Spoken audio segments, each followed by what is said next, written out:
Hey friends, so I'm taking the time to make a update to share with you some things I bought recently, and rather than just rush like I have before to just show them, I learned from you guys. I want to credit the glowing Double O Cabbage.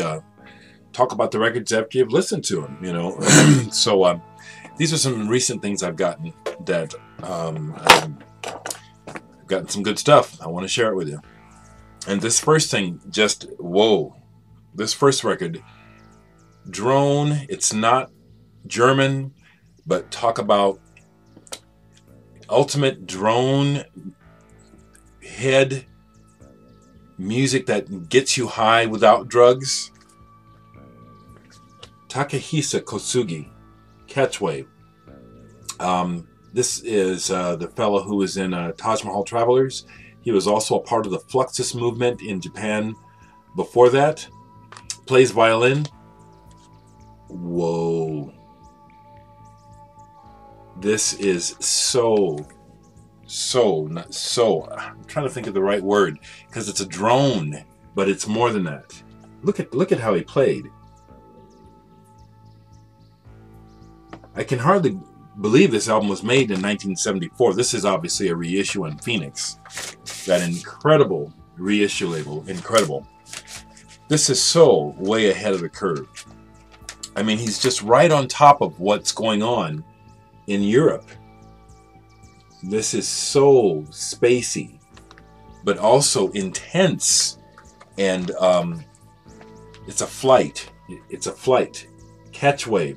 Takehisa Kosugi from Taj Mahal Travelers. I don't have Jap Rock Sampler. I can't imagine that this isn't in there, or that this guy's not. Well, of course, he has to be. Taj Mahal Travelers. This next one is a special mention. Actually, I'm thinking about you, Rob, in Boston.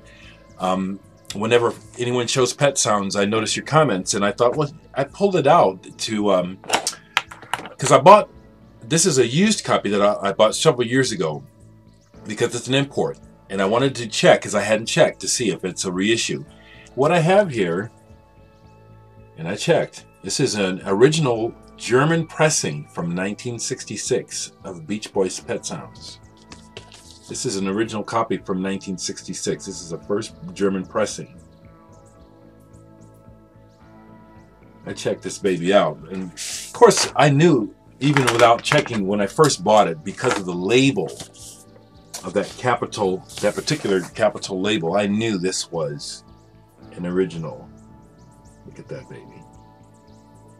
It's a little beat, but it plays great. And I want to share, and if my sister Stephanie watches this video, let me know in the comments if you agree.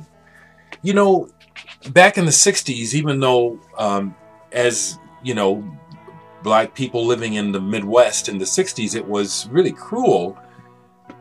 And yet, interestingly, the Beach Boys music was very comforting to me. I think it was also to my brothers and sisters. I think I can speak for all of us. Tell me if I'm speaking for you, Stephanie. Even before we heard the Beatles, we heard the Beach Boys, and even though we couldn't go to the beach and surf USA and all that good stuff, there was just something really, really neat and comforting about the sound of the Beach Boys. And so Pet Sounds is just one of the most incredible records ever made. This is just like talk about capturing a moment in time almost perfectly. Pet Sounds does it. So I wanted to show my copy because I pulled it out and listened to it last night. Man, I still remember hearing Wouldn't It Be Nice on the radio, and those opening guitar chords, and just how everything got better as soon as you heard that start. And then when he'd say, "Wouldn't it be nice?" I say, "Yeah, it's nice already, Brian. Thank you." Okay, I love Grinder Man. I had kind of got out of sync with Nick Cave for quite a long time. I have some bad seeds, but actually it was given to me. The Grinder Man. Thank you, Andreas, for getting me back into this man. I picked up the Palaces of Montezuma. It's a 12-inch 45. Some remixes by Barry Adamson and some other folks. Barry Adamson is my man. And I shared an email with him. He actually wrote me back. I told him about him inspiring me as another black alternative rocker, being in magazine and just out there doing it. And he wrote back to me. And so his remix is real nice on here. That's why I digress. But also, this is a beautiful limited edition, nice splattery vinyl. I love that. It's beautiful. And I don't know if you can really see it. It kind of has almost it's more than color. It has this kind of interesting, almost shiny kind of texture, like it's shining from the inside. But Grinder Man, this is what a fest for the ears as well as the brain, you know. I bothered to listen to the lyrics, and his literary references are just off the charts. Nick Cave is a brainiac. Oh, is this... no, it's not numbered. I thought to look because this next record is limited and numbered. Oh, and also I wanted to mention, yes, the Kasugi is limited to 1,000 copies. I have number 254 of 1,000. Which brings me to the next one. I just really love this band in a subtle way. I guess I kind of like the chill wave girls. I like the ice girls. I like Ladytron a lot. You know, and I was thinking about Astra too, how Astra is kind of icy, you know, but sexy and sexual to me in a very, I don't know, kind of aloof way, which I like that. And I find Ladytron, I love the music. I really do like this. It's like it's almost soulless, and yet it has a great feel, which is, I find intriguing. Ladytron is definitely not even about trying to be soulful at all, but they got a great feel. And I love their songs. This is their new album, Gravity, The Seducer. I really like this. I like the first single, White Elephant, but the second song on side one is a stomper, Mirage. It rocks. This is a limited edition, numbered. Is that 2,000 copies? I gotta put my damn peepers on here. I'm getting old, yo. Yeah. I have number 1,248 out of 2,000 copies. Oh, this is also really nice. It comes with a nice piece of a nice insert, nice artwork. Love that. Love good artwork. Let me show that. Okay, Dereck, can you do this? Yeah. Ladytron, I guess I go for the Ice Girls. I'll just say it again, you know. That's another thing that's been going on.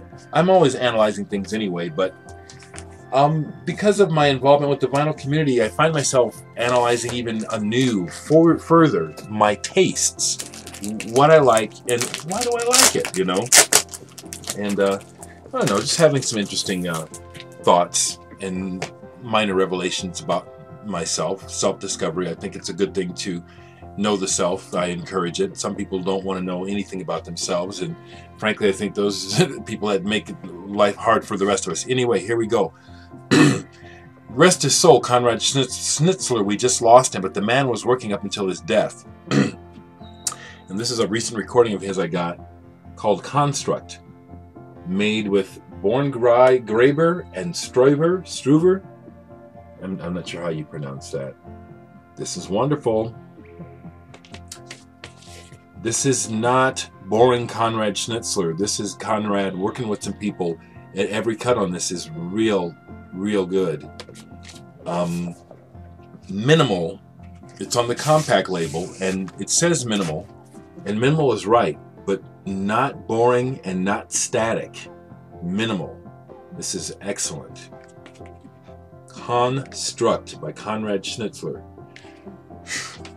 was real happy to get a hold of that. Mother. I'll just pop it up again because these are my folks. They're an acquired taste, but I think they're excellent. Melt Banana. Played with them Monday night. Picked this up. Cellscape. It's my favorite by them. The other thing I like about Melt Banana, I was listening to these last night after a band meeting. I listened to side 2 of Bambi's Dilemma, and it goes completely electronic on the second half of the side 2. Completely electronic, no drums. If there's guitar, I can't tell it's guitar. It's incredible. Melt Banana. Once again, some lovely synergy. Lazarus just picked up a copy of Magma's Udu Udu.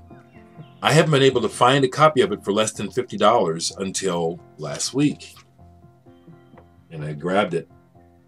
And I have to admit, I used to own Magma when I went through the last religious freakout that I did. And I just thought Magma was evil.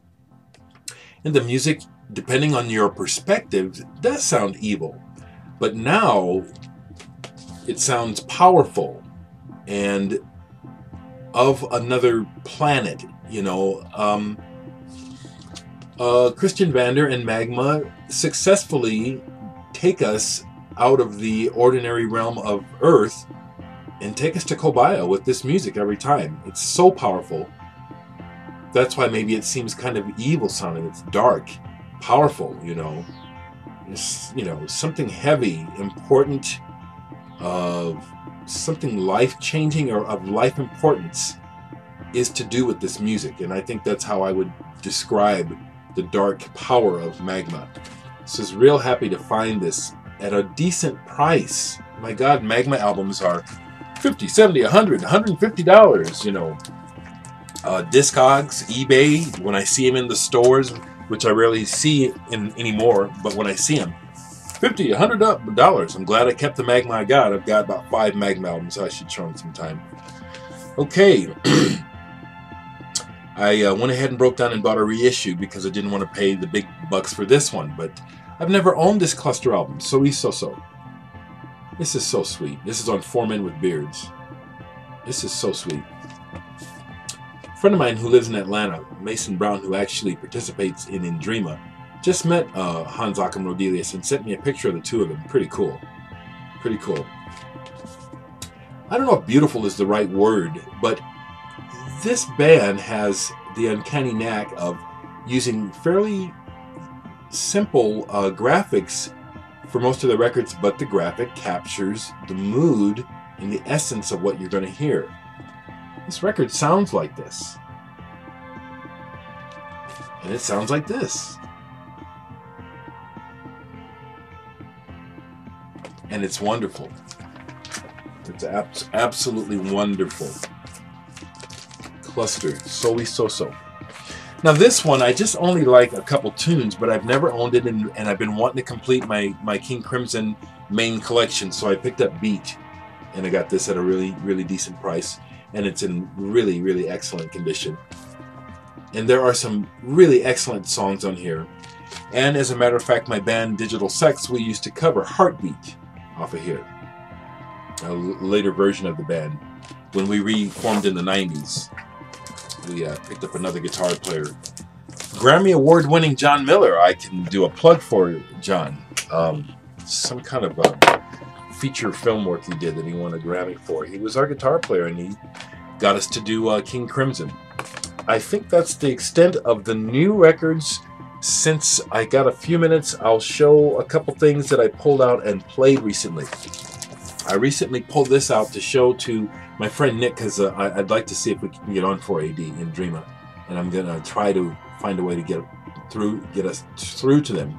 But I wanted to show him the graphics, which I just love, this cover. But then I went ahead and played it. I played all 3 sides, and I like this. I like it. You know, it's like a band still reaching its potential, is what I would say. There's more to come from this band. I can tell they're not seasoned musicians. How's that? That's probably what I heard at first that put me off. They're not the greatest musicians. They have some good ideas. It's just going to get better.